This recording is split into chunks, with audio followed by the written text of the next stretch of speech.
ساتھیوں، ہم سمجھتے ہیں کہ گزشتہ روز اسٹاک ایکسچینج میں پیش آنے والا واقعہ یہ کسی بھی زاویے سے دیکھ لیا جائے،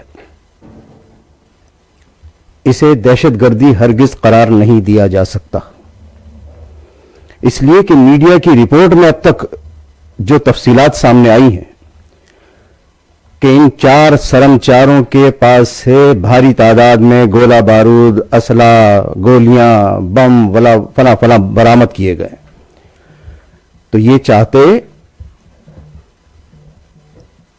یہ سرمچار اگر دہشت گرد ہوتے تو پبلک مقامات پر دہشت گردی کرتے، بے گناہ شہریوں پر حملہ آور ہوتے، بے گناہ شہریوں کو قتل کرتے، اس لیے یہ سرمچار دہشت گرد قرار ہرگز نہیں دیے جا سکتے۔ ہاں، یہ مزاحمت کار ہیں اور مزاحمتی تحریک چلانے والے ہیں، سرمچار ہیں، اور ہمیشہ دنیا کی تاریخ اٹھا کے دیکھ لیجئے کہ مزاحمتی تحریک یا تحریکیں کسی بھی معاشرے میں وسائل کی غیر منصفانہ تقسیم،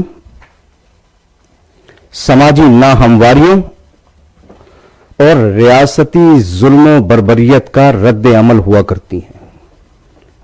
یہ مزاحمت کاری، مزاحمتی تحریکیں اور مزاحمت کا عمل ریاستی دہشت گردی کی کوکھ سے جنم لیتا ہے۔ کوئی بھی فرد ماں کے پیٹ سے مزاحمت کاری پر آمادہ نہیں ہوتا۔ حالات، واقعات، معاشرتی ناہمواریاں، سماجی ناہمواریاں، ناانصافیاں، ظلم و ستم کا عمل کسی بھی معصوم شخص کو، بے گناہ شخص کو، طالب علم کو، سیاسی کارکن کو ہتھیار اٹھانے پر مجبور کر دیتا ہے، اور اس کا اظہار طارق جاوید بھائی نے برطانیہ کی عدالت میں موجودہ وزیر اعظم عمران خان نیازی کی ایک گواہی کی دستاویزی ثبوت کی روشنی میں آپ کے سامنے پیش کر دیا، اور اسے آپ نے اپنی آنکھوں سے دیکھ بھی لیا اور اپنے کانوں سے سن بھی لیا۔ اب عالمی میڈیا پر یہ خبر چل رہی ہے اور پاکستان میں یہ کہا جا رہا ہے کہ یہ حملہ پاکستان کی معیشت پر حملہ ہے۔ یہ اتنا بڑا سفید ترین جھوٹ ہے کہ جس پر سوائے شرم سے سر جھکانے کے اور کچھ نہیں کیا جا سکتا۔ ریکارڈ کی بات یہ ہے کہ پاکستان میں 2018 تک جو گروتھ ریٹ تھا، یہ گروتھ ریٹ 2018 تک 5.8 تھا۔ میں گروتھ ریٹ کی بات کر رہا ہوں کہ 2018 تک پاکستان کی گروتھ ریٹ 5.8 تھی، جو آج 0.40 تک پہنچ چکی ہے۔ تو کون سی معیشت کو نقصان پہنچا بھائی؟ تمہاری معیشت تو پہلے ہی تباہ کاری کا شکار ہے، تو کون سی معیشت پر حملہ کر دیا؟ تو جس معیشت کے تم سب سے بڑے دشمن ہو، پنجابی اشرافیہ سب سے بڑی دشمن ہے، پنجابی فوج سب سے بڑی دشمن ہے، اس ملک کی معیشت کو پھر کسی بیرونی دشمن کی ضرورت نہیں ہے۔ پاکستان کی معیشت کی تباہ حالی میں پنجابی فوج کا سب سے بڑا کردار ہے، تو پھر ایسے ہی ریاست کو، ایسے ملک کو، یا ایسے ملک کی کسی معیشت کو کسی بیرونی دشمن کی کیا ضرورت ہے؟ اب عالمی میڈیا پر رپورٹ ہوگی، اور جب یہ رپورٹ کیا جائے گا کہ پاکستان کی مرکزی اسٹاک مارکیٹ پر حملہ ہوا ہے، تو بات صرف یہاں تک نہیں رکے گی کہ حملہ ہوا ہے، جناب صرف حملہ ہوا ہے، بس یہاں تک بات ختم کر دی جائے کہ حملہ ہوا ہے اور حملے میں فلاں لوگ جو ہے مارے گئے، فلاں لوگوں کو گرفتار کر لیا گیا ہے، فلاں لوگوں کے قبضے سے یہ چیزیں برآمد کر لی گئی۔ نہیں صاحب، اب عالمی میڈیا پر یہ چیز بھی آئے گی کہ حملہ کرنے والے کون لوگ تھے، ان کا کہاں سے تعلق تھا، ان کے اغراض و مقاصد کیا تھے، اور یہ حملہ آور کیا چاہتے تھے؟ ہماری نظر میں تو ہم تو اس انداز سے کہیں گے کہ یہ مزاحمت کار کون تھے، ان مزاحمت کاروں کے اغراض و مقاصد کیا تھے، ان مزاحکاروں کا مقصد کیا تھا، یہ مزاحمت کار کیا چاہتے تھے. اور پھر جب بات مزید آگے بڑھے گی تو عالمی میڈیا پر بھی یہ سوال اٹھایا جائے گا کہ یہ بلوچ سرم چار، یہ مزاحمت کار آخر ہتھیار اٹھانے پر مجبور کیوں ہوئے. تو پھر عمران خان کا یہ بیان جو برطانیہ کی عدالت میں دیا گیا ہے، یہ بھی بطور ثبوت پیش کیا جائے گا کہ اگر ماں کے پاکستان کے موجودہ وزیر اعظم کو ان حالات، ان واقعات کا سامنا کرنا پڑتا جن حالات اور واقعات کا سامنا بلوچ عوام کر رہے ہیں، اردو بولنے والے سندھی اور سندھی بولنے والے سندھی کر رہے ہیں، سرائکی عوام کر رہے ہیں، پشتون عوام کر رہے ہیں، اور دیگر گلگتی اور بلتستانی مظلوم عوام کر رہے ہیں، تو ان کا بھی وہی جواب ہوتا جو وزیر اعظم نے برطانیہ کی عدالت میں بطور گواہ اپنا بیان ریکارڈ کراتے ہوئے کیا ہے. یعنی صورتحال یہ ہے کہ اس عمل کو پاکستان کی پنجابی اشرافیہ اور ان کا لے پالک اور زرخرید میڈیا دہشت گردی قرار دے رہا ہے. یہ ہرگز دہشت گردی نہیں. ان مزاحمت کاروں کی پاکستان میں آواز سننے والا کوئی نہیں. پاکستان کی فوج پنجابی سامراج بلوچوں، سندھیوں، پشتونوں اور دیگر مظلوم قوموں کو اغوا کر کے لاپتہ کر رہی ہے. یہ کھلی سچائی ہے. ان کا ماورائے عدالت قتل کر رہی ہے. یہ کھلی سچائی ہے.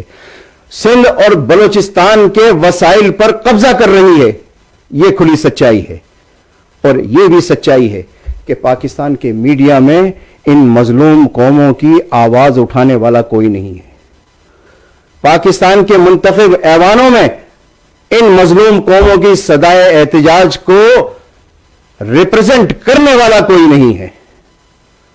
اور یہ بھی سچائی ہے کہ پاکستان کی عدلیہ، چاہے وہ سپریم کورٹ ہو، ہائی کورٹس ہو، لوئر کورٹس ہو، ان عدالتوں میں بھی مظلوم سندھیوں، بلوچوں، پشتونوں اور دیگر مظلوم قوموں کو انصاف دلانے والا کوئی نہیں ہے.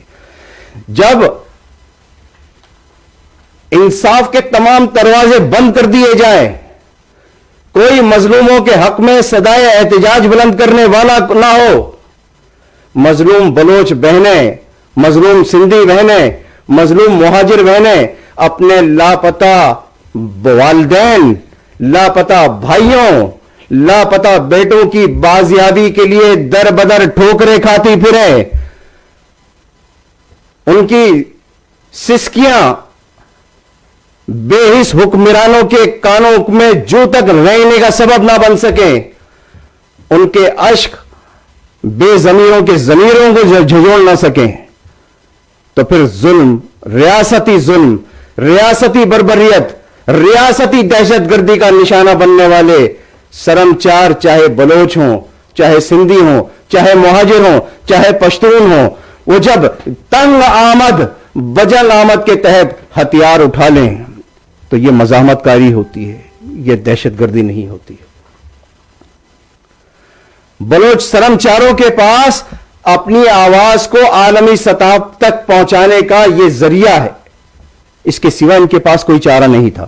یہی عمل تو تحریک آزادی کی جدوجہد کے دوران بھگت سنگھ نے کیا تھا. جب ایک اجلاس ہوا تو انہوں نے بے ضرر بم پھوڑے جس سے کوئی جانی نقصان نہیں ہو سکتا تھا،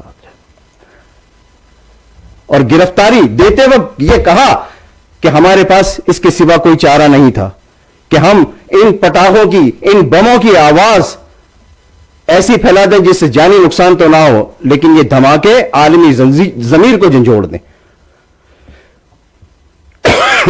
معذرت چاہتا ہوں.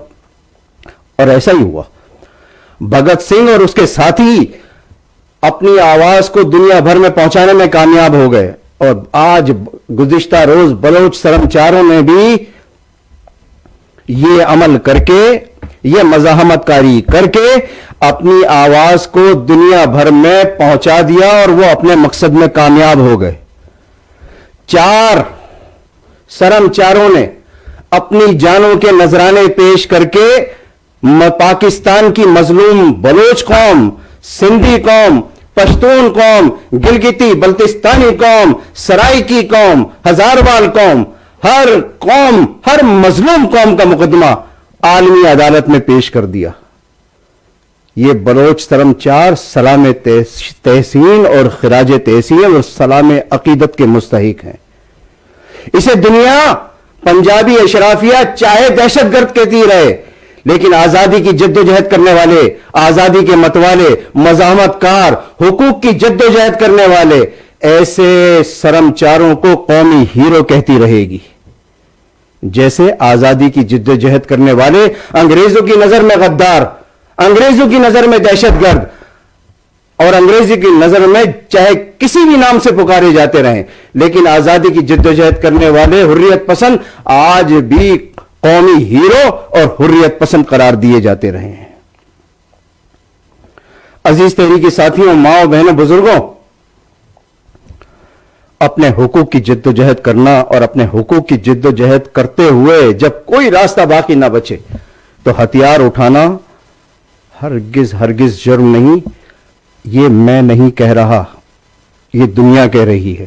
لیکن میں چونکہ پنجابستان کی بات کر رہا ہوں تو پنجابستان کے سابق سفیروں نے اس حوالے سے کیا باتیں کہی ہیں, میں اپنے انجینئر ساتھیوں سے درخواست کرتا ہوں کہ پنجابستان کے 4 سفیروں کی وہ ویڈیو ایک مرتبہ پھر ناظرین کے سامنے پیش کی جائے تاکہ انہیں پتا چلے کہ ہتھیار اٹھانا جرم ہے یا نہیں. وہ اپنے ضمیر کی عدالت میں, اپنے ضمیر کے سامنے اپنے دل پر ہاتھ رکھ کے فیصلہ کریں کہ یہ 4 بلوچ سرمچاروں نے جو کل پاکستان اسٹاک ایکسچینج میں مزاحمت کاری کا عمل کیا ہے وہ جائز تھا یا نہیں. جی پلیز ذرا یہ ویڈیو پیش کیجئے.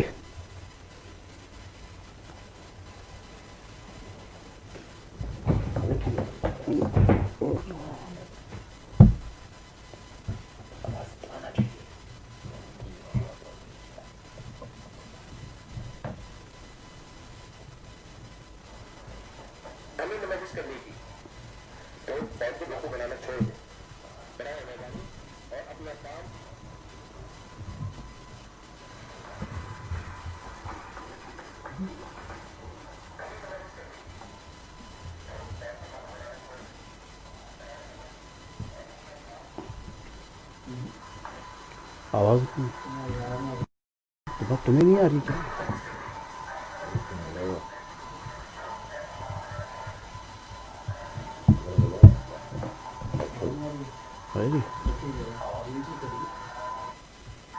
ویڈیو کی آواز آ رہی ہے آپ کو؟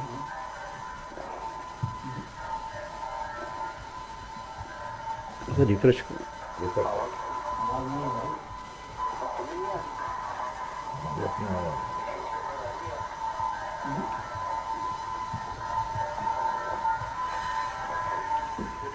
پر انٹرنیشنل لا کے تحت انگلی نہیں اٹھا سکتے. یہ ساتھی سے دوبارہ نشر کریں, ٹیکنیکل خرابی کو دور کر کے یہ ویڈیو دوبارہ نشر کریں. تسلیم شدہ جو حقوق ہیں اس کے لیے مزاحمت, اس کے لیے آپ یعنی کہ آرمڈ ریزسٹنس بھی کر رہے ہیں, بندوق بھی اٹھائیں تو وہ جائز ہے. اور اس کے علاوہ وہ اگر مدد مانگے کسی ملک سے اپنے جائز مزاحمت کے لیے, جائز جہاد کے لیے, تو وہ بھی لیگل ہے. آپ ان سے اگری کرتے ہیں کہ پاکستان اور آزاد کشمیر کے لوگوں کا یہ رائٹ ہے کہ وہ ان کی جا کے مدد کریں؟ پوری دنیا کا رائٹ ہے, صرف پاکستان کا نہیں. انڈر انٹرنیشنل لا جموں اور کشمیر میں جو قابض جو قبضہ ہے اس کے خلاف جو جد و جہد کر رہے ہیں کشمیری, وہ دنیا کے کسی ملک سے بھی مدد کر رہے ہیں. اور یہ دنیا کا فرض ہے کہ ان کو ان کی عام اسٹرگل میں مدد کریں. اچھا جی ہاں, اچھا یہ اس میں لا ہے. یہ کیا دنیا کے پاس یہ انٹرنیشنل لا کے تحت رائٹ ہے کہ کشمیریوں کی عام اسٹرگل میں ان کی مدد کریں؟ جی بالکل، یہ ایک انٹرنیشنل لا کے تحت ایک اصول ہے، ایک رائٹ ہے کہ جہاں جہاں اس قسم کے مظالم ہو رہے ہیں جس گروپ کے اوپر، اس گروپ کا یہ پورا حق ہے کہ وہ کسی قسم کی امداد اپنے لیے حاصل کرے، اور دوسرے ملک اگر اس قسم کی یا دوسرے لوگ اس قسم کی امداد اگر ان کو مہیا کرتے ہیں تو کوئی بھی اس کے اوپر انٹرنیشنل لا کے تحت انگلی نہیں اٹھا سکتا۔